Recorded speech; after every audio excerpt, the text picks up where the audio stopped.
Balloons, September 11th, 2018.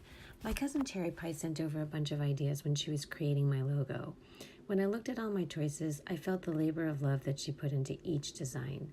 I could tell that she was very thoughtful in creating a logo that I could only envision because I didn't have the ability to put it on paper. I'm so grateful for her hard work and dedication. These were just a few. Since I'm not an expert on what logos should look like, the method I used to choose one for my company was pretty much to go with what spoke to me, what resonated with me the most. It's the exact method I use every May when I pick a horse for the Kentucky Derby. I saw one logo that looked like a person holding a balloon, and from that point on, I never considered another logo for Thoughtful Pinch. The story behind wanting a balloon in my logo dates back to March 12, 2010, when my friend Mandy's son Chase died in a drowning accident. Everyone in our town was devastated. As a sign of community, we all tied red balloons outside our homes on the day of Chase's funeral. For a few days, in both awe and sadness, there were so many red balloons everywhere. All of the stores in the cities of Edina, St. Louis Park, and southwest Minneapolis ran out of red balloons, which meant that Chase touched that many people's hearts. I won't ever look at a red balloon without thinking about him and the community that mourned him.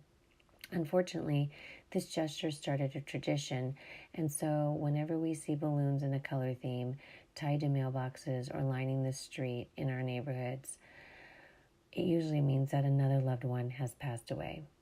Since then, every time I do something to comfort Mandy, I am offering her a thoughtful pinch. It's like I'm reaching my hand out with a little red balloon, an object to remind her that her little son touched many lives.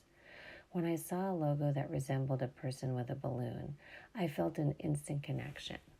Speaking of red balloons, in the recent movie Christopher Robin, there is a scene with a red balloon.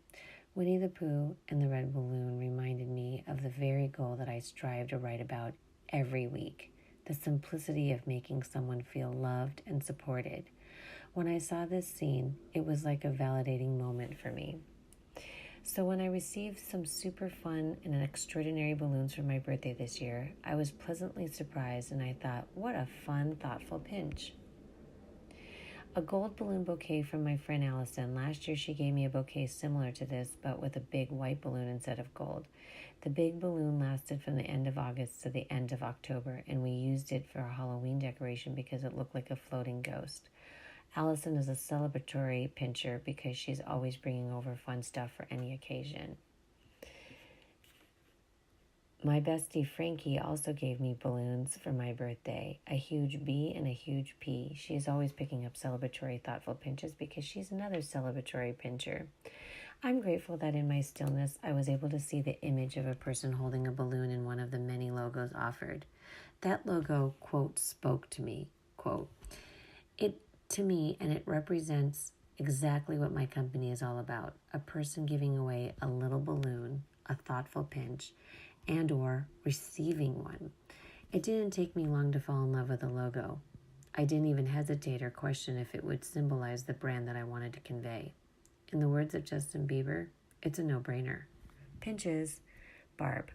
More on celebratory pinches coming soon.